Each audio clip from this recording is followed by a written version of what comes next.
Bonsoir à tous. Ah, il y a pas mal de monde, c'est chouette. Du coup, je vais pas pouvoir dire n'importe quoi, comme prévu. Non, ça devrait aller. Donc, on va commencer. Je me présente, donc Lucas Nering. J'ai eu la chance de gagner le championnat de France cette année. Oui, les tenants du titre n'étaient pas en forme, blabla. Je suis Sidan à l'EGF. Je suis aussi champion de Belgique. À la base, je suis belge. Et donc ce soir, on m'a dit que la plupart des préoccupations des joueurs de la communauté, c'était sur la direction de jeu. Alors, d'ailleurs, merci à Lily de m'avoir invité. J'espère que ça va vous plaire. Donc j'ai concocté une sorte de melting pot sur cette direction de jeu, que ce soit Ofuzeki, Ochuban, non pas Lyosé parce que Lyosé c'est juste des points, mais déjà c'est pas mal comme ça. Donc comment ça va se passer? Je vais d'abord passer par quelques exemples pour bien montrer les grandes notions de cette direction de jeu. Alors évidemment, je pense que pour savoir où jouer, il faut beaucoup d'expérience. Ça vient beaucoup avec l'expérience, mais il y a quand même des petites bases, des petites règles fondamentales qui sont intéressantes à connaître. En tout cas, que moi j'ai pu dégager de mon expérience. Alors, tout d'abord, surtout dans le Go moderne, la première direction de jeu qu'on peut se demander, c'est quand il y a, on va faire comme ça, une invasion Sansan au troisième coup. Est-ce qu'on va choisir de jouer A ou B? Dans ce cas-ci, qu'est-ce que ça change? Ça change rien, exactement. Voilà. Pourtant, dans beaucoup de Fuseki, bon pas à ce stade, mais c'est une question intéressante. Se demander de quel côté on va tourner et pourquoi. Alors il y a un Fuseki qui se joue d'ailleurs comme ça, hein, c'est Oshi, puis troisième coup Sansan. L'idée c'est quoi?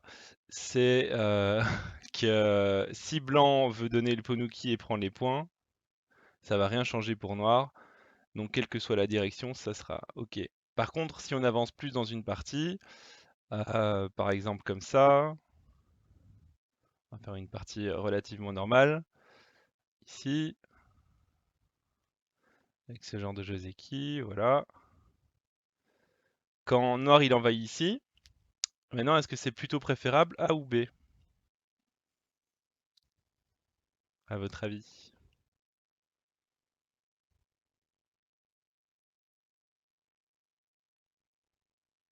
De quel côté blanc préfère-t-il bloquer?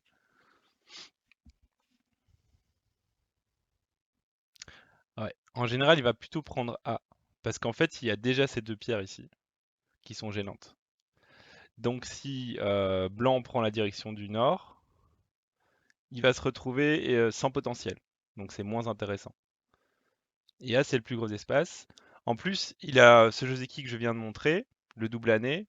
Tout le monde le connaît, hein, celui-là, je pense que ça va.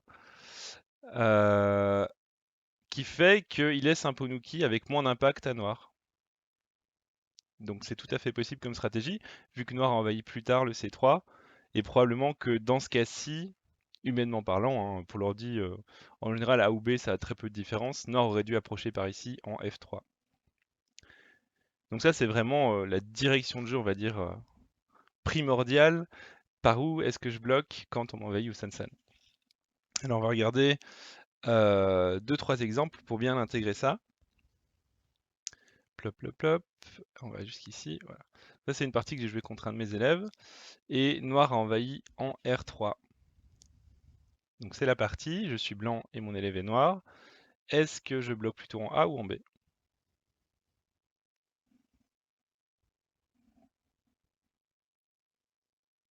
Voilà, exactement. A, c'est plus intéressant. Parce qu'il y a cette force noire en bas à gauche qui fait que le bord au sud est moins intéressant. Il y a déjà plusieurs pierres dessus. Donc on va pouvoir moins y construire. Donc on va moins jouer de cailloux là-bas. On va plutôt laisser noir partir là-bas. Et dans la partie, j'ai joué la même chose en laissant le Ponuki. C'est pas obligatoire ce Joseki là si vous l'aimez pas, hein. parce que c'est quand même goté. On peut aussi jouer de cette manière-ci en montant simplement et en prenant le CNT. Par exemple, un autre gros coup ici qui serait intéressant pour blanc, c'est quoi? Pour construire le bord à l'est. Est-ce que quelqu'un a une petite idée? Ouais, R13. Donc blanc peut continuer avec R13. R8, c'est un peu trop près du mur, hein. Donc c'est un peu trop lent. Aujourd'hui, on préfère jouer des grandes extensions avec R13. Mais je fais pas vraiment un cours sur le Fuseki, plutôt sur la direction à prendre dans le Fuseki. Alors, autre exemple, on est ici. Ah, ça c'était rigolo parce que c'est une partie que j'ai jouée aujourd'hui en plus, au tournoi au congrès de Londres, hein, de la British Go Association, et blanc m'a envahi ici. Alors, quelle direction j'ai pris à votre avis?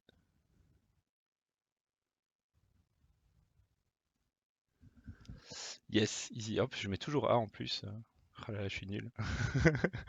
C'est exactement ça, c'est A. Et donc blanc a pris la pierre, et puis il a envahi R17, et là qu'est-ce que j'ai fait? Same story, hein. Même histoire, hop, et c'est la partie. Donc c'était un peu rigolo, parce que finalement il a pris ces deux Ponuki dirigés vers deux positions qui m'intéressaient moins, hein. Ici il y a la position blanche importante, et là, si blanc rajoute un coup là-bas, je suis content. Parce qu'il utilise beaucoup de cailloux pour faire un bord, alors moi j'ai utilisé des cailloux pour faire un coin. Donc je suis plus efficace. Probablement d'ailleurs que je vais jouer en R10 ici. Donc c'était même la partie de tournoi, mon adversaire était quand même Sidan, donc j'étais content, hein.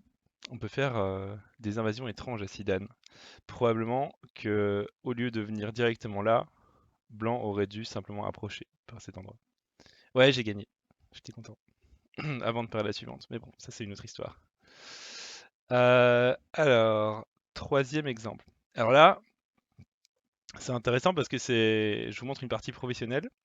D'ailleurs, c'est pour ceux qui ont suivi, c'est la partie entre Cretier et Chin Minjun pour la finale de la LG Cup. Donc c'est une partie très importante. Et dans cette partie, noir, qui est Chin Minjun, envahit Osansan. Alors, quelle direction a pris Cretier à votre avis? Et pourquoi?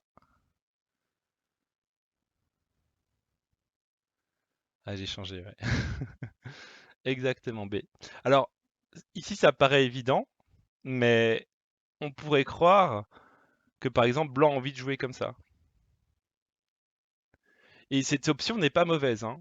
Il faut pas se l'interdire. D'ailleurs, le bot trouve ça quasiment aussi bien que ce qu'a joué le professionnel 9P. Dans la partie, Crutchy a joué comme ça et a laissé le Ponuki. C'est la partie, hein. Parce qu'il estime que le bord nord est moins intéressant depuis qu'il y a eu l'échange de O16 pour N17. Donc ça, c'est le raisonnement humain derrière. Mais la machine, elle s'en fout, elle accepte aussi de jouer de cette manière-là, hein. Donc c'est aussi pour vous dire qu'il n'y a pas d'absolu en termes de direction de jeu, surtout au Fuseki. En général, les deux sont viables, mais on peut plus facilement expliquer l'autre plan que celui-ci, qui est plus risqué aussi parce qu'on fait un moyo.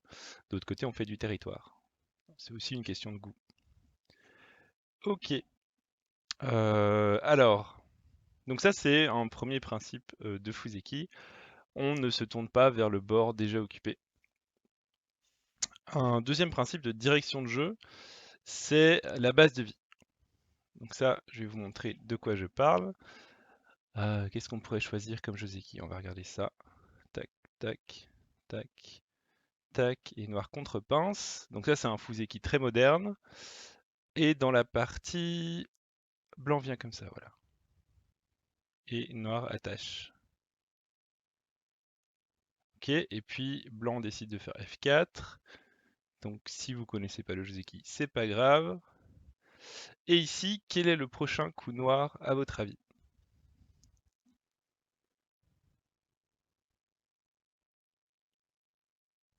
Dans ce Fuseki.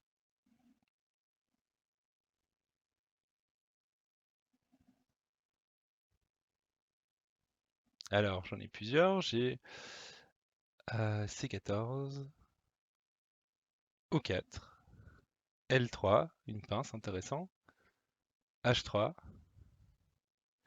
et je n'ai pas la bonne réponse. La bonne réponse, c'est P2.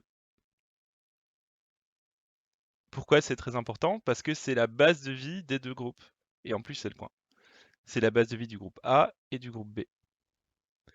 Donc ça, c'est très important aussi en termes de direction de jeu au début de la partie, sur les Joseki, même dans une situation de combat. Si on peut prendre sa base de vie et qui en plus correspond à celle de l'autre, on le fait. Et ici, blanc normalement doit s'étendre là-dessus, et après noir peut réfléchir à ce qu'il va faire, hein. Maintenant, si blanc prend un autre coup qu'on voulait jouer, C14 par exemple, bien sûr, noir va sortir. Parce que maintenant, blanc n'a plus de base de vie. Donc ça, c'est des coups pas faciles à voir, mais très très importants. Ça me fait aussi penser à un autre Joseki intéressant. Donc si jamais noir pincé en haut, on va dire comme ça. Pas du tout ça, voilà. Et si on joue celui-ci, quel est le prochain coup de noir à votre avis? Un peu plus simple. Yes, C2 ou D3. La base de vie plus le coin. Très important. Ici, ça se voit mieux parce que c'est sur la troisième ligne, hein, clairement. Donc attention à ça. Très important. Ok, donc ça c'est une sorte de deuxième direction de jeu. Pour le Fuseki, c'est ce que j'ai pu repérer de vraiment principal. Après, il y a beaucoup de choses différentes. Ce qui est commun surtout à toutes les phases de la partie, c'est que quand on veut chercher une direction de jeu, on se pose trois questions. Est-ce que quelqu'un connaît les célèbres trois questions? Non, c'est pour ça que vous êtes là, super. Donc, ah, tu connais, super, ouais. Qu'est-ce qu'on mange à quelle heure avec qui? Ça, c'est des questions importantes aussi, Flogo. Mais on peut se les poser n'importe quand d'ailleurs, mais au Go, ça marche moins. Quoique, ça peut marcher, hein. Qui est-ce qu'on mange? À quelle heure? Voilà, c'est ça. Donc, première question, je vais les noter, hein. Est-ce que j'ai un groupe faible? 2. Est-ce que mon adversaire a des groupes faibles? 3. Faire des points.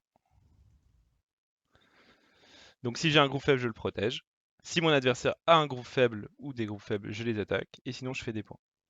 Donc ça, c'est vraiment le principal. Après, dans la vraie vie, c'est beaucoup plus compliqué, bien sûr. Qu'est-ce que c'est un groupe faible? Parce qu'aujourd'hui, il y a la notion de OK, t'es faible, mais si je me défends, je suis trop lent, et si l'adversaire m'attaque, il est trop lent. Typiquement, c'est cette question-ci, hein. Si noir envahit, blanc ne prend plus jamais l'extension en D10, mais il va jouer ailleurs. Parce que si noir attaque le mur, blanc s'en fout, et il joue encore ailleurs. Donc, est-ce que c'est un groupe faible 4? Oui. Est-ce que je l'ai protégé? Non. Pourquoi? Parce que si mon adversaire l'attaque, il n'y arrivera pas facilement. Donc la question c'est plutôt est-ce que l'adversaire peut m'attaquer facilement? En gros. Donc ça c'est une nouvelle théorie, je vais pas pousser là-dedans, mais pour vous montrer que ça dépend vraiment des situations. C'est pour ça que je dis qu'on va faire plein d'exemples pour bien s'approprier ça. Ok, alors premier exemple sur un Fuseki. Donc je vais faire un petit QCM à chaque fois. On est là-dessus. Je vais donner plusieurs possibilités, c'est à noir de jouer. Hop. Qu'est-ce que vous choisiriez entre ces quatre coups? Tiens, je vois. Ouais, pour noir.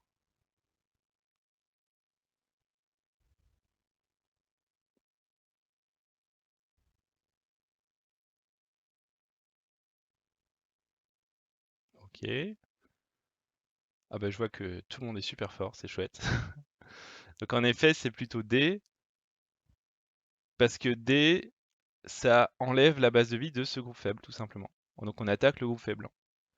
Première question, est-ce que noir a un groupe faible? Non, toutes ces pierres sont fortes. Est-ce que mon adversaire a un groupe faible? Oui, la blanc a un groupe faible, donc je l'attaque, je prends sa base de vie. Si on joue E, on risque d'être un peu lent. Donc c'est la suite, parce que du coup, blanc prendra le premier son extension. On n'aura pas le temps d'y revenir. C'est Gauthier de venir jouer E ici. Donc c'était plutôt D. Allons à l'essentiel, hein. Faut pas se perdre ailleurs. Alors, deuxième exemple de Fuseki. Je vais vous mettre des petits coups pour noir. C'est pour blanc, pardon.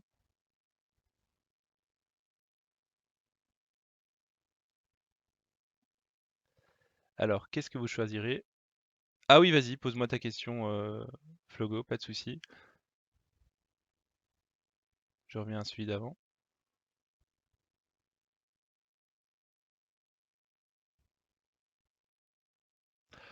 Alors c'est peut-être envisageable, mais le problème c'est que il n'y a pas vraiment de suite. Donc tu me dis C puis D, mais blanc va tout de suite prendre K17. Et R12, c'est un peu tricky, mais ça marche pas tout de suite. Hein, si blanc répond là, il n'y a pas de gros moyen pour noir de bien jouer là. Qu'est-ce qu'on peut imaginer? Touc, touc, touc, touc, touc, touc. Il me semble que la séquence... Non, c'était ça. Parce que si noir coupe, blanc peut venir ici. Si blanc monte, noir, si noir monte, blanc recule. Il n'y a pas vraiment de suite évidente. Je crois qu'il y avait ça aussi. Non.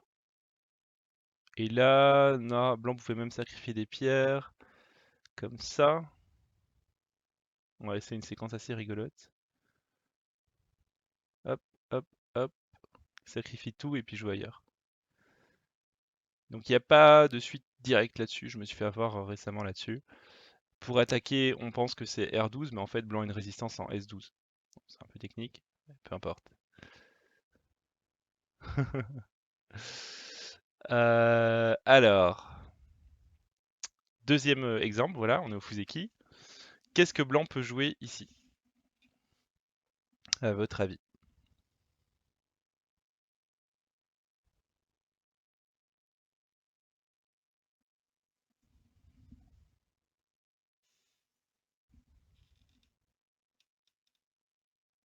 Bon, ben voilà, 100% de juste. On a perdu la pierre noire, voilà. Donc blanc, il doit jouer C, bien sûr.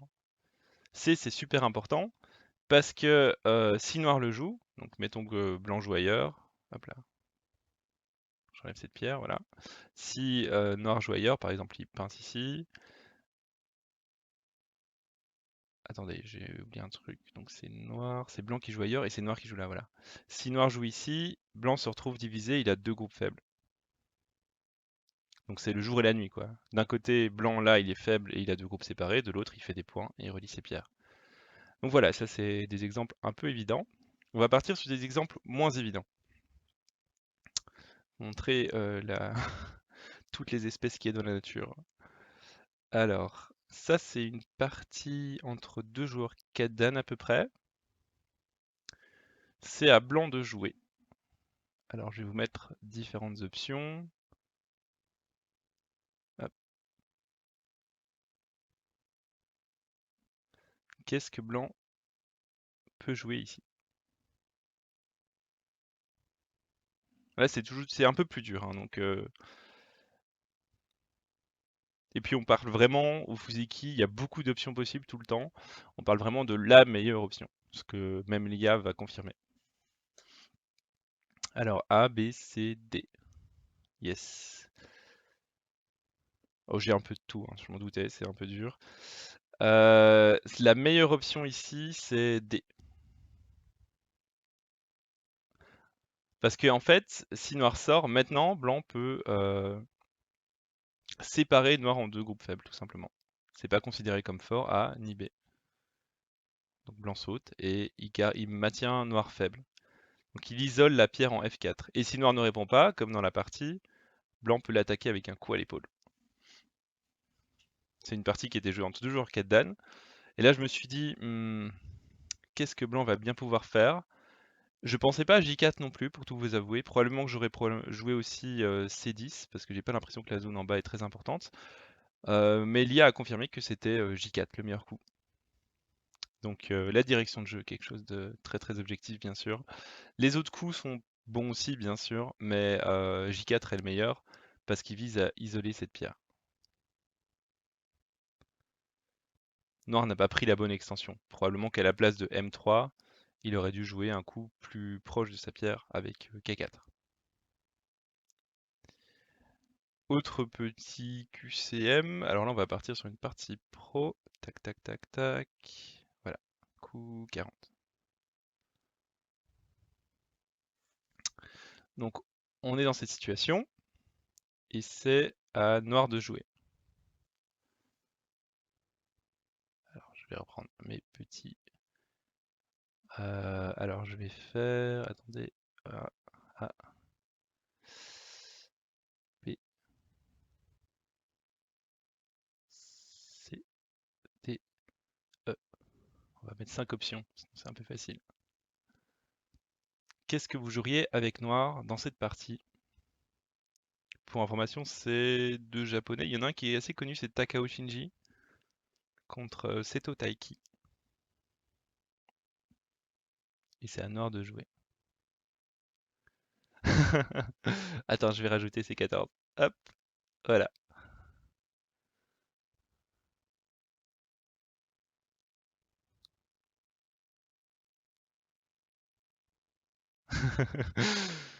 Ah mais du coup j'ai spoil, c'est pas F. Hmm. Ok, alors il y a vraiment beaucoup d'options. Comme je disais tout à l'heure, la plupart ne sont pas mauvaises, hein, par exemple même A est possible. Mais vraiment ce dont on doit s'occuper, c'est deux choses ici. C'est un, c'est le groupe faible blanc là, qui est pas tout à fait mort. Deux, c'est le moyo en haut à gauche, qui devient énorme. Donc il y a littéralement deux manières de jouer. La manière de l'IA, c'est attach, et on tue tranquillement les pierres. C'est ce que le pro n'a pas joué. Donc ça, c'est la séquence de l'IA. Vous voyez ce coup merveilleux au 8 pour ne faire je ne sais pas quoi et noir qui protège en faisant un Kema. C'est des séquences que je ne peux pas entièrement comprendre, mais je comprends que là, ce qu'il veut faire, c'est juste tuer les trois pierres définitivement. Et dans la partie, le pro, qu'est-ce qu'il a joué? C'est des 17. Il veut d'abord s'occuper de l'influence, ce que je comprends mieux, parce que ça fait vraiment peur. Euh, Bien joué. Alors la différence avec C17, c'est quoi? C'est que si on joue C17, on va se retrouver avec cette séquence. Donc blanc va faire son moyo, bien évidemment.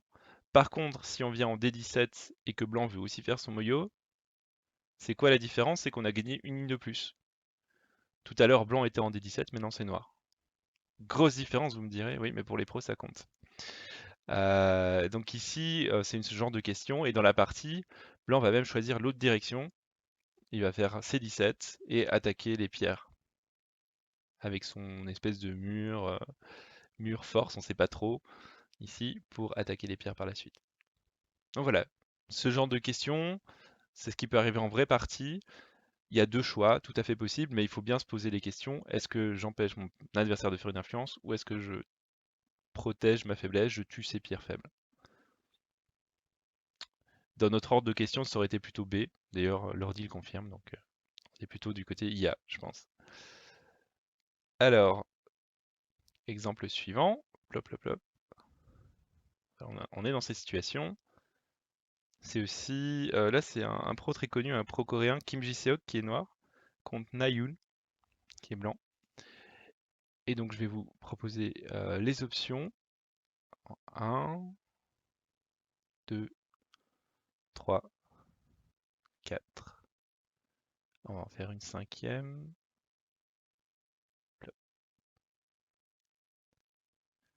Qu'est-ce que blanc va plutôt jouer ici, à votre avis? Qu'est-ce que vous joueriez vous?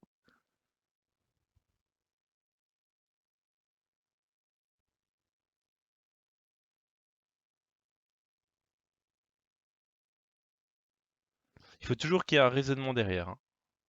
À l'instinct, vous devez penser un coup et puis vous devez chercher un raisonnement derrière quand même. C'est quoi la suite? C'est quoi la séquence qui va suivre? Comment je vais m'en sortir avec mon coup? Alors le coup, je veux dire qui se mouille les mains, on va dire, c'est C14. On joue là, on attend. C'est bien. Là, on est sûr qu'on n'a pas joué un mauvais coup, donc je suis d'accord avec cette option. Il y a beaucoup de D. Alors le problème avec D, c'est que noir il va monter et ça risque de tuer cette pierre en silence. R5. Donc quelle est la suite de séquence quand noir monte? Si blanc monte aussi, noir pousse, et finalement R5 pleure, elle est toute seule. Si j'avais un petit visage triste sur KGS, je le mettrais en R5. Donc c'est pas si terrible. Même si on tue l'influence, on perd sa pierre, donc c'est kiff kiff. Il y avait quoi d'autre? A, B, D. Oh, bah, il y avait B du coup. B, c'est la réponse la meilleure ici, dans cette situation. Pourquoi? Parce qu'on sauve la pierre en R5. Et surtout, la séquence logique, c'est noir à nez et connect. Et donc, il fait la contrepartie de sortir sa pierre, c'est qu'il fait de l'influence à l'extérieur avec cette forme. Mais ici, on s'en fout, parce qu'on a K4. Donc, son influence, elle sert à rien. Après, on peut sortir. Hop, hop, oh, pardon. Hop, hop, hop, hop, et contre-attaquer sur la droite. Donc peu importe. Et si noir résiste, par exemple ici, dans ce cas, on peut sortir facilement et relier ces pierres ensemble. Donc ça, c'est vraiment l'idée qu'il y a derrière. Quand je sors la pierre, la suite de la séquence me permet d'optimiser ma position. Et ça, c'est... On l'explique par la suite, mais il faut le sentir dans la situation, vraiment. Sortir la pierre, c'est le dernier gros coup qui reste. C14, ça reste aussi. Mais en fait, si noir joue là, c'est trop simple pour lui. Vraiment, c'est simple. Donc, la pierre est pas morte, toujours pas, mais il connecte ses pierres par au-dessus, donc c'est gênant. Alors, autre exemple de Fuseki. Plop, plop, plop. On arrive ici. Ok. Alors ça, c'est un peu compliqué aussi. C'est à noir de jouer. On va mettre plusieurs options. Touk, touk, touk, touk. Ah, celui-là, il est même compliqué pour moi.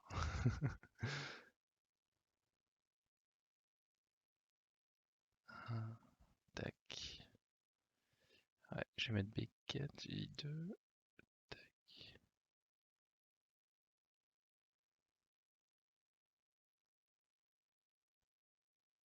Voilà, c'est les options pour noir ici. On va mettre Q9 aussi. Qu'est-ce que noir pourrait jouer ici?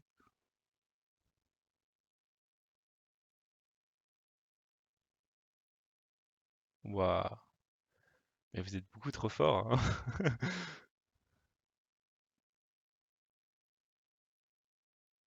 Ouais, ouais, exactement. Donc vous avez tous vu que le principal là, c'était qu'il y avait deux groupes faibles, A et B. Oula, je suis plus dans les numéros. On va dire 1 et 2 comme ça. 1 et 2. Donc on a le groupe faible blanc qui peut se faire enfermer et le groupe faible noir qui pourrait avoir des problèmes aussi. Dans la partie, noir il joue D. Donc il va essayer de relier par au-dessus et blanc va devoir vivre. Alors le problème dans cette séquence, c'est que blanc il a juste ignoré son coup. Il a joué ici et puis il est venu ici, il a protégé le coin. Et noir a pas vraiment su attaquer les deux pierres en bas à droite. Je me souviens plus ce qu'il avait fait. Ah ouais, il avait joué là.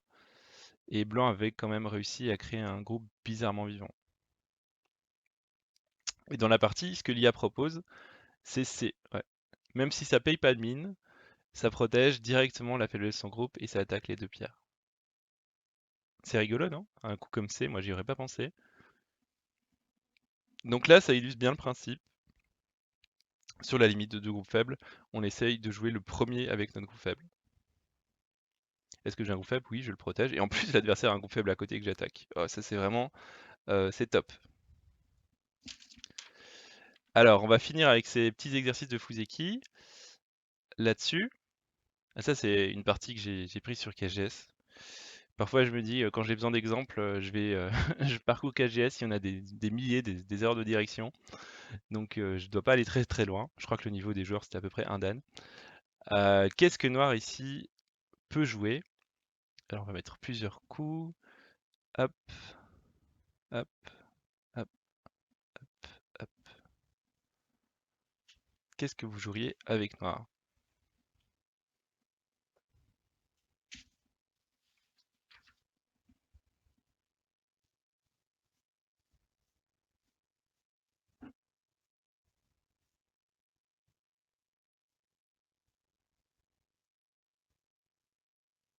Mhm. C'est chouette, j'ai un peu de tout là. Donc c'est pas si unanime, ok. Alors, euh, hmm, le problème avec eux, c'est que blanc il va juste prendre son extension ici. Et noir il a encore une coupe plus tard qui est gênante. Là, il faut bien se dire que blanc il a deux groupes faibles potentiels. Il a ce groupe faible là et ce groupe faible là. Alors le problème c'est que le groupe 2, il a deux options pour s'en sortir. Soit il va vers l'extérieur, hein, il s'enfuit par là, soit il va vers C et il s'enfuit par en dessous. Donc si noir joue là, blanc vient là, tout simple. Et si noir joue là, ben blanc peut sortir comme ceci et sauver ici. Donc ce qu'on va d'abord faire, c'est plutôt pincer au 17, au 16. Donc ces deux pierres là, elles sont toutes seules, elles vont pleurer, elles vont devoir savoir comment sortir. Si blanc il sort là, Après, on le pousse sur l'autre groupe, par exemple comme ça. On sort, ok, il rampe, et après on l'attaque. En fait, blanc ici, il a très peu de solutions pour ces deux pierres. Il va probablement jouer J17, et noir va probablement le tuer. Parce que ces pierres, si il les sauve, il va avoir deux problèmes à la fois. Donc la meilleure direction, c'est L16. Comme ça, quand blanc les sort, noir peut se retourner sur l'autre groupe faible qui sait pas vraiment comment attaquer. Si on joue C directement, il se pourrait que blanc prenne le CNT pour sauver les deux. Ce qui serait gênant, bien sûr. Et alors, le coup en P18, c'est un petit peu lent. Ça fait deux yeux, c'est sûr, mais pourquoi ne pas tuer les deux pierres pour faire deux yeux? Hmm. C'est un petit peu mieux. Parce que, en fait, surtout, blanc, s'il joue en Q18, noir, il peut quand même bloquer un 18 et il se fait quand même une base de vie. Donc Q18 pour blanc, c'est le maximum qu'il peut atteindre et ça fait pas tout de suite une base de vie, comme les coups qu'on a montrés précédemment.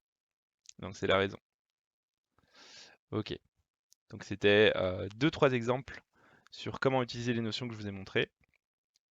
Après, comme je vous dis, c'est pas simple. Moi aussi, je fais souvent des erreurs. L'important, c'est de faire justement ces exemples pour avoir un raisonnement derrière. L'important, c'est si on a un raisonnement derrière. Vivre en tuant, ouais, c'est mieux.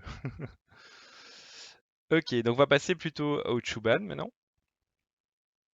Alors, au Chuban, c'est donc les trois principes vraiment parfaitement illustrés. On protège. Si on n'a rien à protéger, on attaque. Si on n'a rien à attaquer, on fait des points. Et c'est là que je vous ai dit tout à l'heure, ah oui, mais quand est-ce qu'un groupe est faible, quand est-ce qu'il est fort? Il y aura des exemples un peu entre deux. Alors on passe à l'exemple suivant. Plop, plop. Ça c'est une partie du tournoi de Grenoble. Je ne sais pas si certains d'entre vous l'ont joué. C'était un tournoi intéressant, j'ai commenté 2-3 rondes. Et cette partie, c'est la partie de Dominique qui est blanc contre Manuel Frangy qui est noir. C'était la deuxième ronde, oui c'est ça. Et c'est à blanc de jouer. Et dans la partie, Dominique s'est trompé de direction. Bon, il a fait ça. Je vais vous donner plusieurs coups. On va regarder un petit peu ce qu'on va faire. Alors, hop, hop, hop, hop.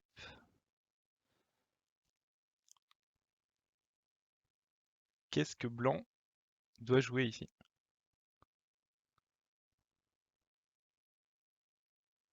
Alors, j'ai mis un exemple bateau, hein, désolé. Le premier. Pourtant, Dominique s'est trompé. C'est C, bien sûr. On a un groupe faible, il faut le protéger. Donc blanc, il doit absolument pousser. Et après, il peut même parfois contre-attaquer les trois pierres noires. Donc ici, noir n'a pas vraiment le temps de résister.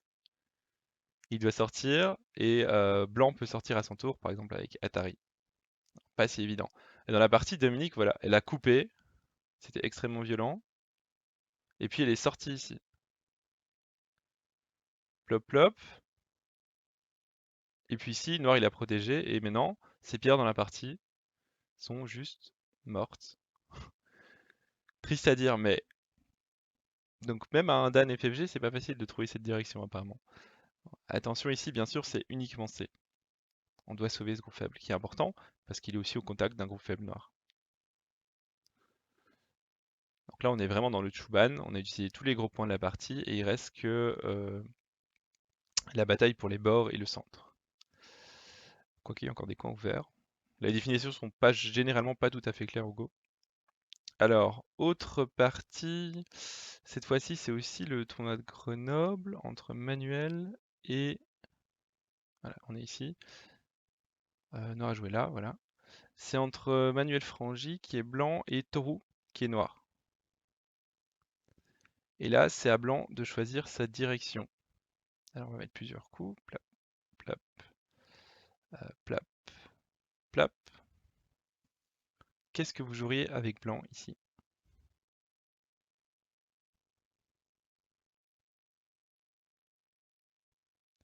Je vais faire comme sur les pubs Facebook. Attention, la réponse va vous étonner.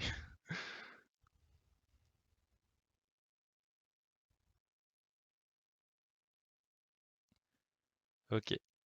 Donc là, on est vraiment sur le groupe faible. En effet, A et D sont les meilleures options. Alors moi, j'aurais joué D 100%, parce que j'ai trop peur pour mon groupe là, qui est pas tout à fait vivant, il a vraiment pas de base de vie, et en plus, ça empêche Noir de l'attaquer efficacement. Si jamais je joue ailleurs, mettons ici, noir pourrait décider de construire le bord en m'attaquant, ce qui serait pas top. Ou même juste comme ça et comme ça. Mais non, je dois trouver une base de vie quelque part, donc noir il a construit en m'attaquant, c'est vraiment horrible. Ou alors, A est possible aussi. Alors A c'est le plus surprenant parce que c'est la réponse de l'ordinateur. J'ai regardé ça, je me suis dit, est-ce que c'était vraiment un groupe faible finalement, ce groupe en haut? Et l'ordinateur semble le penser, ouais. Donc si on joue ici, ça veut dire que noir il peut avoir ce coup-là SNT, puis avoir ce pip SNT, et puis il peut sauter ici par exemple. Pas évident d'attaquer blanc, mais pas évident de le sauver non plus. Dans la partie, Manuel il a joué D15, et il a pris cher. Il est mort d'ailleurs, le groupe ici en bas il est mort. Donc je vous montre que des parties post-mortem, hein, bien sûr. Mais comme quoi c'est important de sauver ses œufs. Alors, autre exemple, plop, plop, plop, plop, de Chupan, on passe ici. Voilà. Alors, c'est une partie entre mes élèves. Plusieurs coups à jouer.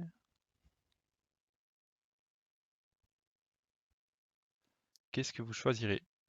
Alors là, le niveau pour le coup, il est plutôt DQ. Donc c'est pour ça qu'il y a des formes un peu moins claires et des faiblesses partout. Euh, Entre toutes ces faiblesses, il y en a une qui est plus urgente que les autres et pourquoi?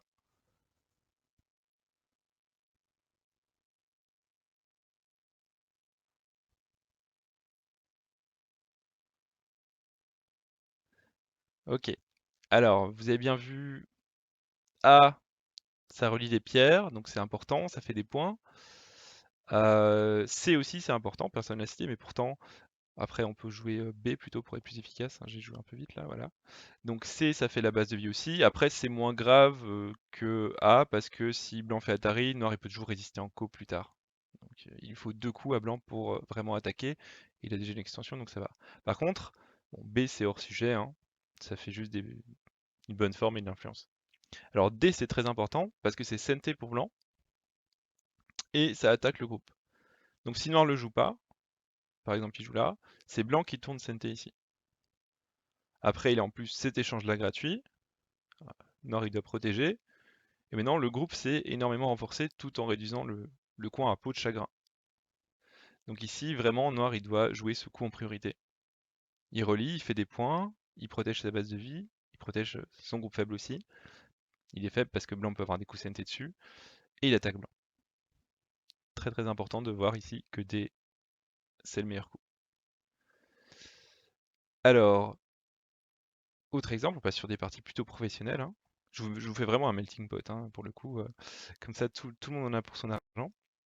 Il faut que je retrouve la partie, voilà, ici. Ah, ce jeu c'est qui? 62? Ok. On est là. Et ça, c'est une partie assez intéressante. C'est entre deux professionnels. C'est à noir de jouer. Quelle direction peut-il prendre? Alors, A...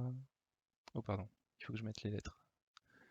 A, B, C, D. Qu'est-ce que vous choisiriez entre ces directions de jeu?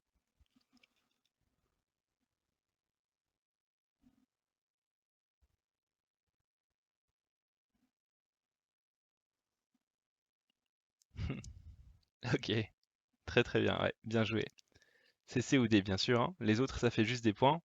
Mais il faut voir que ce groupe-là, au centre, il est faible. Très faible. Dans la partie, noir, il a joué D. Alors, donc blanc a pu jouer ici, Atari, donc noir a protégé. Et en fait, c'est risqué cette stratégie parce que noir, il a aussi une faiblesse à droite, un peu invisible, on va dire. Il peut se faire couper de cette manière-ci. Donc il n'est pas tout à fait solide en fait avec son mur. C'est pour ça que dans la partie, noir se trompe légèrement en jouant J12. Il aurait plutôt dû jouer L9. Et puis quand blanc fait Année, ce qui est la suite logique, il parvient à Tenuki en F17 pour faire son centre haut. Donc ça, c'est plutôt ce que recommande l'IA, et dans la partie noir joue là, mais blanc ne va pas punir en jouant Q6.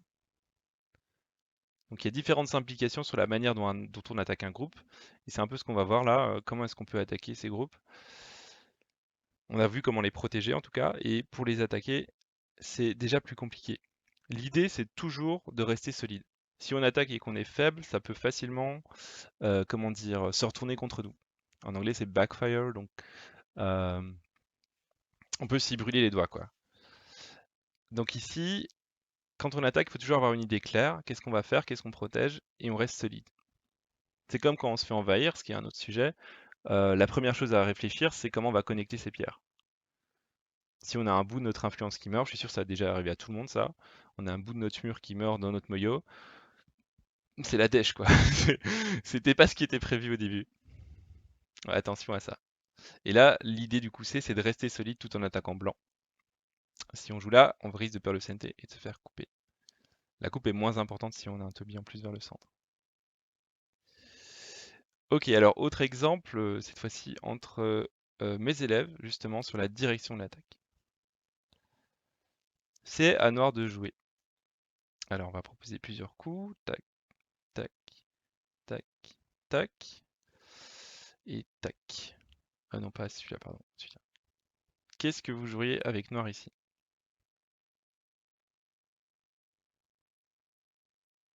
Donc je rappelle, si vous attaquez un groupe, toujours vous demandez, toujours rester solide et toujours vous demander ce que vous obtenez.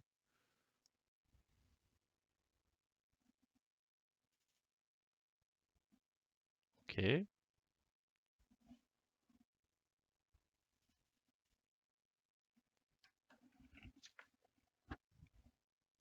Ouais, je sens les gens plus circonspects là.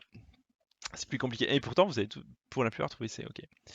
Alors, hmm, probablement que moi, dans cette partie, si j'avais été mon élève, j'aurais joué E. Parce que c'est une gueule de tigre et j'aime bien les formes et je suis sûr d'être solide après pour attaquer en bas. Alors, le problème, j'ai regardé après avec l'analyse, c'est que blanc, il va probablement jouer ça. Pourquoi? Parce que, en fait, ces pierres ici en bas, elles n'ont pas tout à fait leur base de vie. Si jamais noir sort et qu'un jour il se retrouve isolé, on va dire, je sais pas, comme ça, blanc pourrait l'attaquer et lui enlever ses yeux. Donc c'est pas tout à fait solide. Alors, c'est ce que l'IA recommande, et ce que mon élève a joué d'ailleurs, parce que quand blanc sort, noir, il va faire tout son territoire en bas, il va éviter de se faire isoler ce groupe faible là, enfin c'est pas un groupe faible, mais ce bout de territoire qui n'était pas tout à fait du territoire, et apparemment ça craint pas trop ici au centre, parce que si blanc essaie de l'attaquer, il aura quand même son problème. Donc blanc n'a pas de moyen d'attaquer noir au centre, tant qu'il n'a pas réglé son problème de groupe faible. Donc là, la direction de jeu, assez spéciale, hein, c'est C. Si noir joue quoi que ce soit d'autre, il risque de se faire contre-attaquer.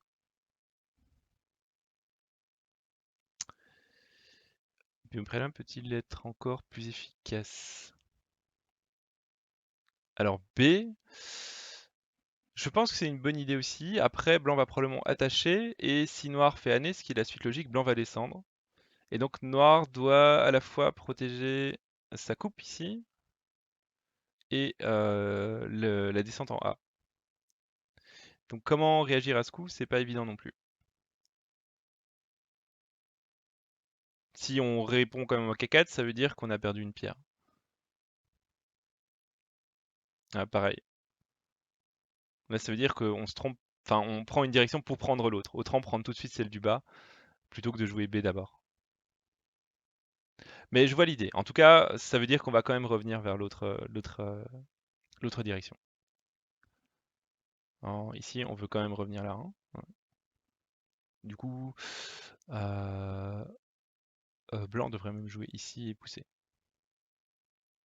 En tout cas, blanc est mal dans la partie, c'était sûr. En tout cas, j'étais étonné aussi par C. Moi, j'aurais probablement joué E pour me renforcer ou A. Après, c'est pas C, c'est pas le seul coup possible. Je pense que les autres sont possibles. Ils sont juste un peu moins efficaces. Peut-être de 1 point, 2 points, 5 points. Mais ça changera pas l'issue de la partie à ce stade. Il y a encore beaucoup de combats à venir.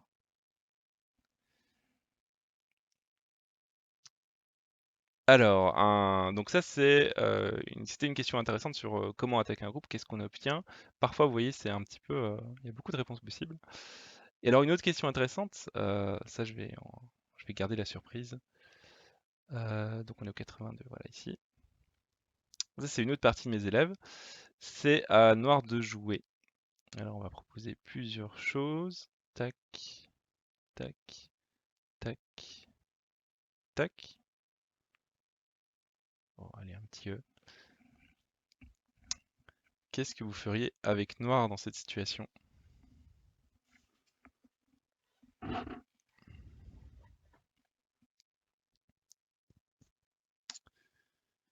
Je vous laisse quand même 5-10 secondes pour l'analyser. C'est pas évident. Il y a beaucoup de choses qui se passent.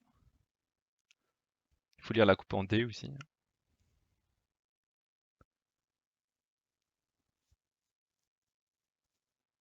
Ok. Donc ça c'est une idée claire. A, ça sauve le groupe faible, pourquoi pas.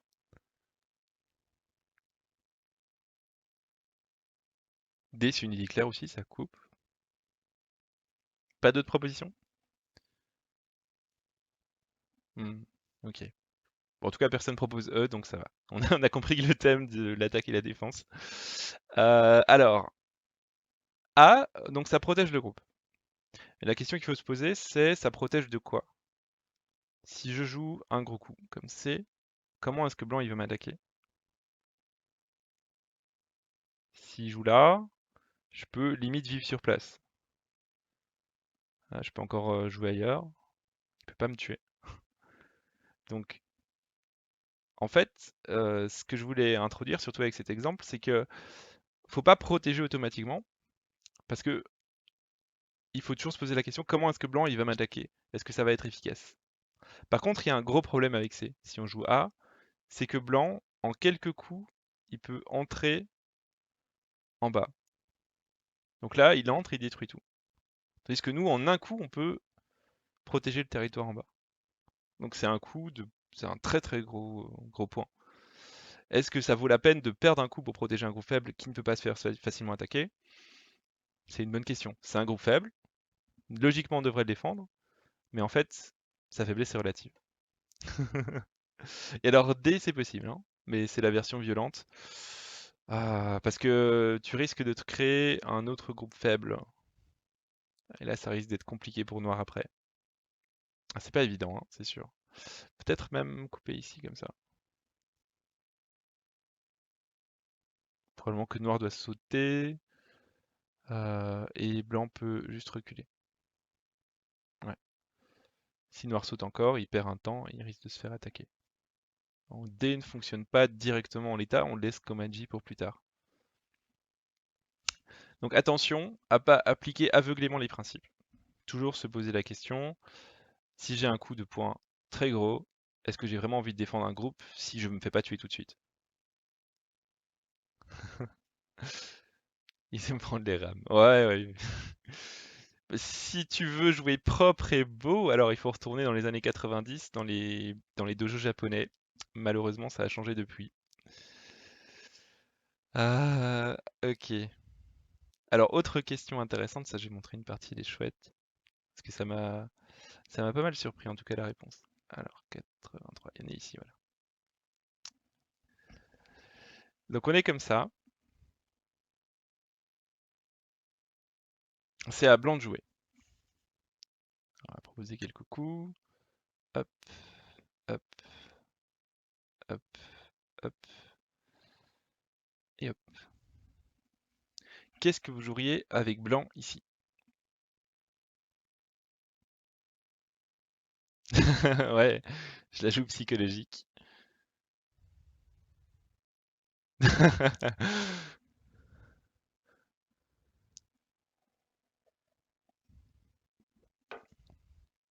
Bon, il y a un bot parmi vous, et le reste c'est des gens humains.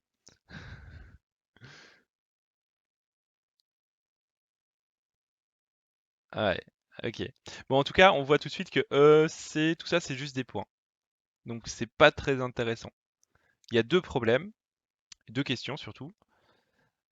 La première question, c'est qu'est-ce que c'est que ces pierres-là? Est-ce que c'est une poubelle Où est-ce qu'il faut les sortir? On n'aime pas sortir les poubelles en général. Euh, et la deuxième question, c'est quid de l'influence noire? Il est en train de se faire un méga moyo quand même. Blanc a merdé au centre, il a laissé un dos de tortue un peu cornu, mais un dos de tortue. Perso, j'aurais clairement joué A, parce que pour moi, je considère les pierres ici comme juste des points en fait. Si noir les capture, je m'en fous. Donc par exemple comme ça, je descends, noir peut monter, comme ça, hop, et puis je diminue son moyo. Peut-être même juste pousser, c'est bien. Tout en construisant moi-même. En une séquence simple pour diminuer le moyo de noir. Et alors, j'étais très surpris parce que l'IA, elle propose J13. Et c'est ce que mon élève a joué. Donc je lui ai dit, mais non, mais qu'est-ce que tu fais sur le coup? C'est n'importe quoi, c'est un groupe faible. C'est le syndrome, vous savez, c'est comme dans le film Le Soldat Ryan. Non, mon élève, c'est juste un mec qui aime le combat. Dans le Soldat Ryan, ils veulent absolument sauver un soldat et pour ça, ils perdent toute une compagnie ou à peu près. Donc c'est ce que j'appelle le syndrome du Soldat Ryan. On veut sauver toutes ces pierres quoi qu'il arrive, même si elles servent à rien. Et là, c'est la question qui est intéressante. Quand on sauve un groupe faible ou des pierres, il faut se demander à quoi elles servent. Et les pierres les plus importantes du jeu de Go, c'est les pierres de coupe. Si c'est juste des pierres, par exemple Q6, si blanc il fait Atari sur Q6, bah noir il va pas sortir, il s'en fout, ça fait 2 points, c'est pas grave. Bon là ça fait 8-10 points, mais c'est différent. Et alors, j'ai regardé ça plus en détail et je me suis dit, mais pourquoi Katago veut sauver ses pierres? Hmm. Et en fait, c'est parce qu'il y a cette pierre de coupe là en plus, qui fait que ces deux pierres là sont faibles, noir il peut pas capturer, il n'y a pas d'escalier. Et en plus, surprise, mais le groupe noir au centre, il est pas vivant. Il a un demi-œil, tout au plus. En fait, Katago, il est fou. Il se dit, il va tuer le dos de tortue à un moment. C'est le truc, quoi. Et donc, il fait ça, il détruit, il sauve ses points, il garde les pierres de coupe, il garde une pression sur noir malgré tout. Donc c'est intéressant. Mais vraiment, j'aurais jamais pensé à ce coup si on me l'avait pas montré. Encore une question intéressante. Alors la suite, quand tu sors, je pense que noir protège, blanc sort, et puis il vient ici. Et puis blanc vit limite chez noir ou un truc comme ça. Quelque chose comme ça. Il m'avait montré ça à l'époque. Non, ça a pas les roofs, mais Nord va quand même se défendre, il doit perdre un coup en H14 et il détruit le centre. Blanc a beaucoup de points, il faut se rappeler, donc ça va. Alors on peut pas l'évaluer. Moi je l'ai évalué parce que j'utilisais un ordinateur qui est 100 000 fois plus fort que moi. Ça c'est de l'instinct, clairement. Tu dois te dire, tu dois les considérer comme des pierres de coupe et pas comme juste des pierres à points. J'utilise pas Katago, j'utilise Lila. Mais bon, elle est quand même 10 fois plus forte que moi, donc ça va. J'ai pas encore pris le temps d'installer autre chose. Alors j'avance un petit peu. Après, les deux coups sont possibles, hein, je vous dis, sauver les pierres c'est possible, mais il est possible aussi de juste éroder le moyo dans cette partie-là. Alors on arrive ici, voilà. Donc cette partie, ça c'est une partie KGS que j'ai pas mal aimé. Et c'est à blanc de jouer. Alors, que va-t-il faire? Hop, on va jouer là, là, là, ou je sais pas moi, ici. Je mets 5 options, hein. Mais personne ne propose la cinquième option, je suis triste. Qu'est-ce que blanc ferait ici, à votre avis?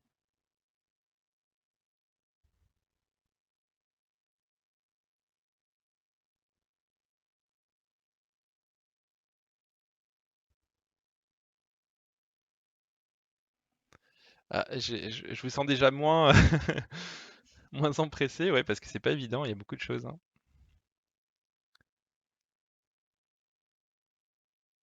C ou D, B, j'ai quelques B. A ou B, ouais. Alors, il y a une très très très grosse faiblesse chez blanc ici. C'est quoi? Il faut la voir, c'est cette sortie de pierre. Parce que si blanc il joue A, noir il va sortir. Donc il va menacer de sauver ce qui ressemble à une poubelle mais qui ne l'est pas. Parce que si blanc décide de tout sacrifier, noir se fait énormément de points en bas. Et donc c'est vraiment pas une bonne idée de laisser tout ça. Donc il faut quelque part compenser cette perte. Alors D, ça protège pas vraiment et surtout blanc va juste se faire couper. Là c'est problématique. Parce que si tu sors, noir il peut vivre localement et blanc est coupé en deux. Donc c'est un peu too much K2 parce que blanc va juste couper. Alors la possibilité que moi j'aurais probablement joué c'est C. Parce que maintenant on sacrifie aussi, mais on a le CNT et on peut utiliser aussi des coups, on va dire des coups pour éroder la base noire. Donc on a déjà protégé. Et alors ce que propose l'IA c'est B, que je comprends pas non plus. Mais il a peur en fait pour le groupe en haut, ce groupe-là. J'adore ce cours parce que je suis en train de vous dire que moi je comprends pas les bonnes directions de jeu et que c'est ce qu'il faut jouer. Non, non, mais c'est pour montrer vraiment qu'il y a beaucoup d'avis possibles et que ça dépend de ce qu'on veut faire. En tout cas, il faut toujours une idée derrière. Voilà, c'est ça, c'est l'idée. Donc si on protège en C, il se pourrait que noir, lui, joue quelque part ici, on va dire, et que blanc doit fuir et que noir obtienne des coups CNT au centre pour contre-attaquer. Donc c'est un peu la peur sans doute ici de l'IA qui va simplement protéger en B. Intéressant en tout cas. Il y a plusieurs enjeux, donc il y a la sortie de la pierre, il y a le groupe en haut, le groupe faible, et il y a aussi les trois pierres en bas à gauche. C'est ce qui m'avait d'abord attiré l'œil. Moi je me dis, ah mais il faut jouer A, E, il faut les sauver, mais en fait c'est un petit peu lent. N6 c'est trop lent. Oui, N6 c'est un petit peu lent, parce que du coup c'est noir qui va avoir le CND. On préfère essayer de tout avaler quoi. Peut-être même que c'est mieux ici, pour essayer de tout avaler. Comme ça, noir a plus de mal pour bouger. Peut-être que c'est mieux ici juste en dessous. Donc l'idée c'est de protéger à la fois, enfin, faire une sorte de sabaki, sacrifier des pierres pour prendre une bonne forme et tuer le centre. Aider le centre. Ok. Donc, ça c'était différentes situations. Je vous disais chaque fois un petit peu le thème. Soit du Fuseki, soit comment attaquer, soit comment défendre, soit est-ce vraiment un groupe faible. Toutes ces questions qu'on peut se poser en partie. Et là on va faire un mélange de tout pour on va dire, les 10 dernières minutes sur d'autres exemples. Donc là, je donne plus vraiment d'indices et ça va être comme dans la vraie vie, on va dire, on va être lâché. Alors cette partie-ci, je l'aime bien aussi parce que c'est une partie du tournoi de Grenoble. Noir, c'est un Serbe de 3 dan, je pense, et blanc, c'est Denis Caradavant, donc champion de France. Et il y a vraiment beaucoup de questions possibles. Donc, comment blanc peut-il jouer ici? Je vais mettre 2-3 coups.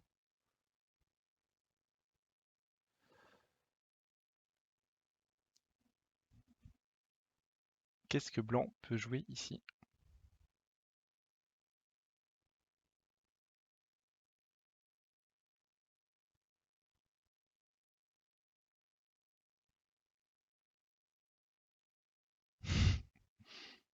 Ah, peut-être que j'ai juste mis pour troller, hein, B.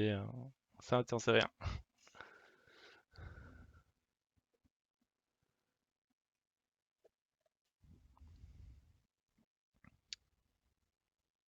Ouais, L17 ou K16, c'est la même idée. C'est la faiblesse du grand Kema, hein. C'est la même idée, c'est de séparer les pierres en deux.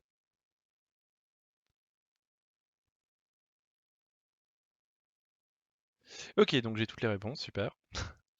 Alors, il faut d'abord se poser la question, est-ce que le groupe blanc en haut à gauche est un groupe faible? Et est-ce que le groupe noir en haut à droite, enfin au centre, en haut au centre, est un groupe faible? Donc là déjà, c'est pas évident. Moi je dirais oui, j'ai pas envie que noir il ait le premier coup en haut.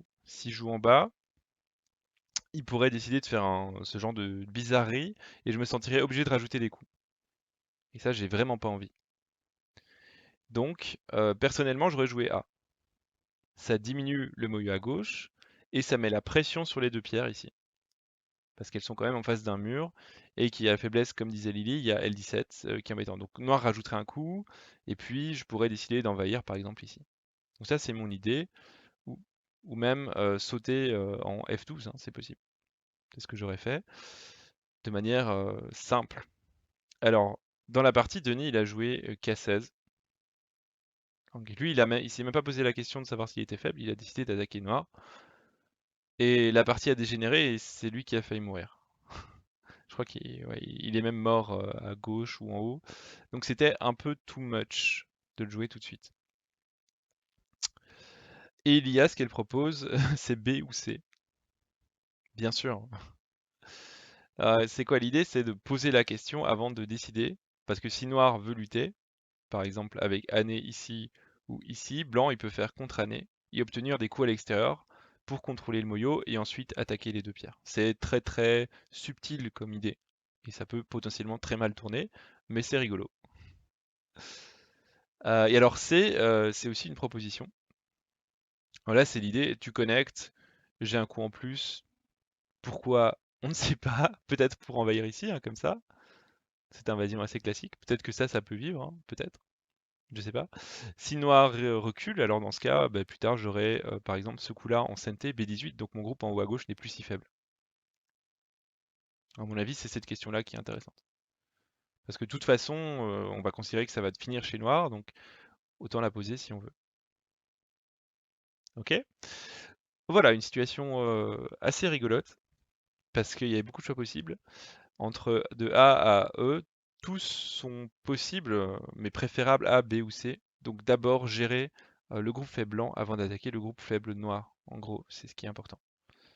C'est un principe qui est assez intéressant. Il y a un moment, j'ai essayé de faire le rapport entre l'art de la guerre de Sun Tzu et le Go. Et dans Sun Tzu, ils disent la seule chose qu'on peut maîtriser dans son armée, dans le combat, c'est ses défenses, sa propre défense. Parce qu'on sait ce qu'on renforce, on sait quel tour on va rajouter, quel canon on va rajouter. Tandis que ce qu'on maîtrise pas du tout, c'est quand on attaque l'adversaire. Parce qu'il peut réagir n'importe comment, on peut y avoir des trucs auxquels on ne s'attendait pas, etc. Donc on va faire d'abord ce qu'on comprend, on se renforce, et ensuite on va faire ce qu'on comprend pas, on attaque. Ça m'a assez marqué quand j'ai lu ça. On maîtrise sa défense, mais l'attaque est basée sur l'adversaire, donc imprévisible. Alors, autre partie que j'aime beaucoup ici. Hop là. On est ici, voilà. Et c'est à blanc de jouer. Alors, plusieurs possibilités. Tac, tac, tac, tac. Ça, c'est une partie assez subtile aussi, hein. Là, on est parti dans les détails. euh, et c'est assez chouette. C'est une partie entre professionnels, il me semble. Qu'est-ce que vous joueriez avec blanc?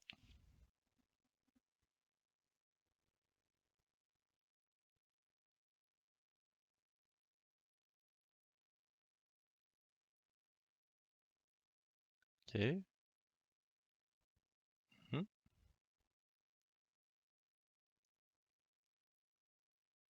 J'ai perdu, j'ai perdu la vingtaine de personnes qui suivaient au début. Il n'y a plus que Sophie et Flogo. Ah, ok. Ouais, je crois que j'ai spoilé la réponse, mais moi, la première chose que je ferais, c'est probablement C1, parce que je connecte mes pierres, et en plus, je menace de capturer les pierres noires. Alors, le problème de cette réponse, c'est que noir, il peut faire Atari, puis il peut protéger, par exemple, comme ça. Et si blanc il capture, ben, noir, il s'en fout, il fait son moyeu d'abord. Les 4 pierres ont pas d'importance. Et alors, ce qui a été assez génial de la part du professionnel blanc ici, c'est qu'il est sorti en D. Donc, noir, il a coupé, il a tué les pierres au lieu de mourir, hein. C'est quand même une très très grosse différence. Parce que d'un côté, c'était blanc qui faisait 8 points, de l'autre, c'est blanc qui a 3 pierres coupées. Et ensuite, il a juste tourné, noir a capturé, et il est entré dans le pot de beurre. Donc, Ça, c'était assez fort de sa part quand même, de se dire que finalement la direction de jeu la plus importante là, c'était de limiter l'influence noire au nord, quitte à laisser tomber les trois pierres. Parce que là, c'est complètement différent, hein. Si blanc il connecte, c'est lui qui a une vue sur le bord sud et c'est noir qui a des pierres menacées. J'aurais, je pense, jamais trouvé ce coup. Même s'il paraît simple, euh, ça veut vraiment dire qu'il fait attention aux moyaux au-dessus. Oui, il a de l'Adji, bien sûr, mais elles sont pratiquement mortes à ce stade. Un noir peut les tuer en un coup. C'était très très très dur de les lâcher, hein. Je crois que j'ai un peu spoilé la réponse à l'avancement de la partie, mais c'est une partie qui m'a beaucoup impressionné sur la force de caractère du professionnel qui s'est dit ma direction de jeu c'est d'aller au nord. C'est pas de connecter mes pierres et d'attendre. Parce que là, on peut encore entrer dans le moyeu au nord, mais c'est plus dur. C'est juste que noir il a trois pierres en plus pour faire son moyeu. Mais non, si blanc entre, il risque de mourir. Ok. Alors, partie exemple suivant. On va bientôt finir, hein, je vous rassure, si vous êtes tous assommés. C'est à blanc de jouer. Alors, quelques pistes de réponse.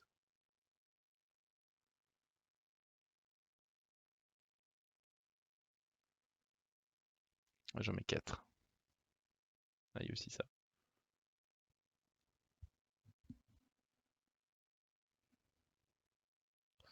Qu'est-ce que vous joueriez avec blanc à ce stade?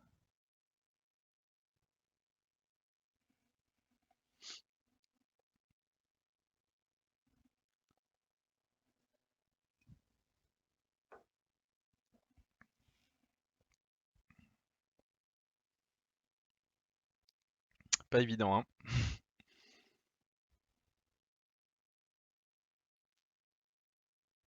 Ok. Alors, perso, je pense que j'aurais fait un truc comme A aussi. Mais en y réfléchissant un petit peu plus. Alors, B, E, c'est des gros coups, mais c'est juste des points. À ce stade, c'est pas l'idée. Là, on va vraiment sur le groupe faible. Blanc est vivant en bas. Oui, il est vivant s'il rajoute un coup, je pense. Et alors, C, c'est la réponse du professionnel et de l'IA. Mais là, on va essayer de regarder pourquoi. C'est quoi l'idée? Comment est-ce qu'il traite les pierres en bas? Pour lui, c'est pas un groupe, c'est juste des pierres volatiles. Si noir joue A, blanc joue H3 et vie, je pense. Ah oui, tout à fait. Mais noir, il va plutôt commencer par attaquer en J3. C'est la faiblesse de cette forme. Ou peut-être ici. Mais en fait, si noir il attaque de la manière classique, blanc il peut décider de juste sacrifier les pierres. Ou même juste venir ici comme ça et obtenir un mur. Donc il doit quand même relier. Et blanc est pas si gravement atteint. En tout cas, il est pas mort. Il est pas mort, c'est l'idée. Par contre, la grosse différence de ce coup en D10, c'est qu'il a pris l'extension de Fuseki, donc de début de partie de ces trois pierres, qui deviennent tout d'un coup faibles. Donc pour lui, c'est plus important, et pour l'IA, c'est plus important que de gérer les pierres en bas. Pour lui, c'est des pierres légères. Donc dans sa tête, il a fait un shift, il s'est dit, ok, c'est pas un groupe en bas, ok, je peux supporter une attaque parce qu'elles sont flexibles, et je peux plutôt prendre un gros coup comme D10. Parce que si blanc protège, noir il va prendre D10, et là il a plus aucun problème, c'est simple. Ok? Donc c'était ça que je voulais vous montrer un peu l'idée derrière ce coup. On peut jouer H3, mais ça fait une partie plus ennuyante, je pense, que si blanc joue D10. Donc le statut des pierres, qu'est-ce qui est un groupe faible? Qu'est-ce qui est des pierres que je peux sacrifier? Qu'est-ce qui est flexible? Et encore une fois, on peut jouer les deux, mais il faut la bonne idée derrière, hein. Il ne faut pas jouer pour protéger, protéger pour protéger. On peut avoir d'autres idées que protéger des pierres. On peut les considérer comme ben, soit des pierres qui servent à rien, soit des pierres flexibles. Il y a beaucoup de choix possibles. Alors, autre petit exemple. Hop, hop, hop. Où suis-je? Ah, je suis ici. Ok, on est là. Ah, c'est pas facile, on est en train de voir. Je crois qu'on a vu.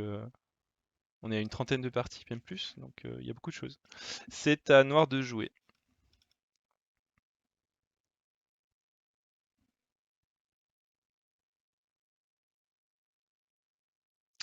Alors, il faut que je propose des alternatives. Hop, hop, hop, hop. Qu'est-ce que noir va faire ici?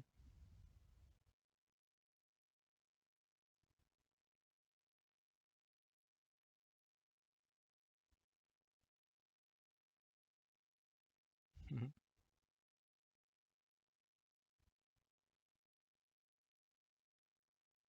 Ok.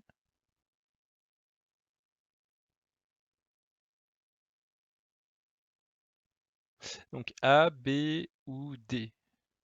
J'ai pas de C. Ouais, C c'est un petit peu trop lent, donc c'est pas le meilleur coup ici. Alors B c'est un très gros coup, bien sûr, mais là il y a deux groupes faibles potentiels quand même. Il y a ce groupe-là, donc toutes ces pierres ici. Ça fait quand même un sacré kill si on les prend. Plus gros que le coup en B à mon avis, donc intéressant. Et surtout le problème c'est que si on joue B, bah, blanc il fait Atari, il sauve ses pierres. Trop simple, vraiment.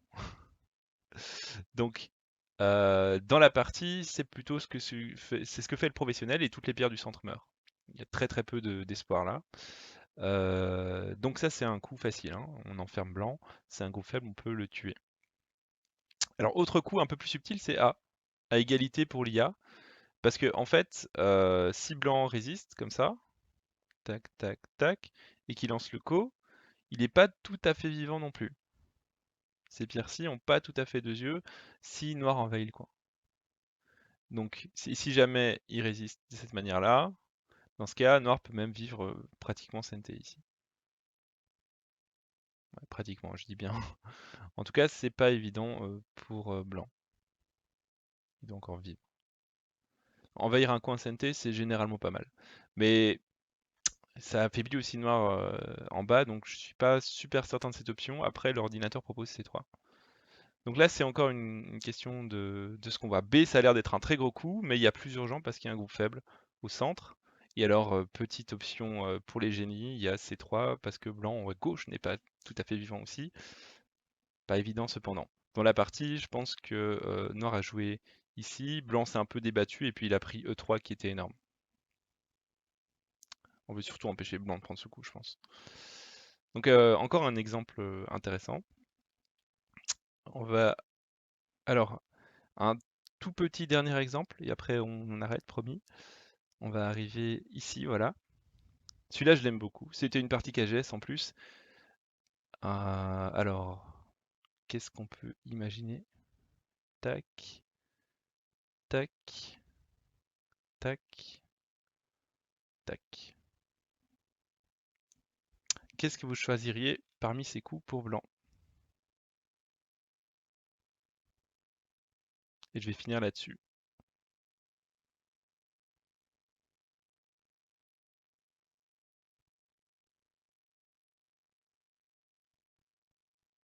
Ok, yes. Donc, B, c'est ce que le joueur a fait. C'est ce que j'aurais eu tendance à faire aussi. Bon, les plus, comment dire, les plus combatifs d'entre vous peuvent jouer E3, hein. E3, c'est toujours cool, on va embêter l'adversaire. Après, si noir joue ici, que blanc monte et que noir commence à envahir, ça peut être gênant. Et ce que j'ai été très surpris de voir, c'est que l'ordinateur propose vraiment, c'est le coup bleu sans équivoque, c'est D15. C'est quoi les implications de ce coup? C'est quoi l'idée derrière? Bah déjà, c'est connecter ses pierres, enlever les faiblesses et c'est surtout prendre un CNT noir qui va permettre de jouer le très très gros coup en B16 plus tard dans le coin.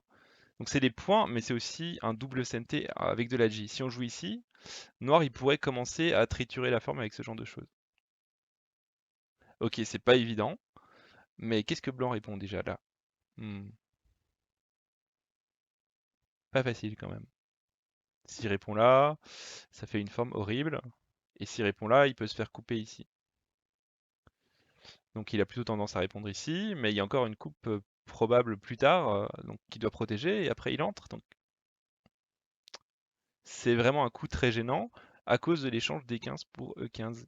Et ça, c'est un coup vraiment invisible, pour moi aussi, hein. Pour beaucoup de joueurs, je pense, D15, c'est le meilleur coup ici, parce qu'il reste très solide, il ouvre un très gros coup, il empêche un CNT noir. Mais pour jouer ça, il faut être professionnel, je pense. C'était le dernier type de coup que je voulais montrer. Donc c'est ce que j'appelle les coups de forme un peu purs. Donc on joue la forme parce que c'est très solide, parce que ça marche, parce que pour plus tard, pour le user, ça va nous faire des points. On joue la gueuletique au milieu de rien. Et il faut aimer vraiment la pureté de la forme pour faire ce genre de choses. Et ça peut être aussi une option, hein, jouer des belles formes au milieu de rien. Ok, donc on va arrêter là. Alors, on a fait beaucoup d'exemples, hein. Les idées qu'il faut retenir de tout ça, c'est la fameuse règle des trois. Quand on ne sait pas quoi faire, quand on cherche la direction de jeu, on se demande si on a un groupe faible, si oui on le protège, si l'adversaire a un groupe faible, sinon on l'attaque, et sinon on fait des points. Alors, dans les exemples que je vous ai montrés, c'était pas aussi simple parce que déjà, qu'est-ce que c'est un groupe faible? Est-ce que c'est un groupe qui vaut la peine d'être sauvé? Est-ce que c'est pas juste une poubelle qui flotte? Ensuite, comment est-ce qu'on peut attaquer un groupe faible adverse? Qu'est-ce qu'on va obtenir?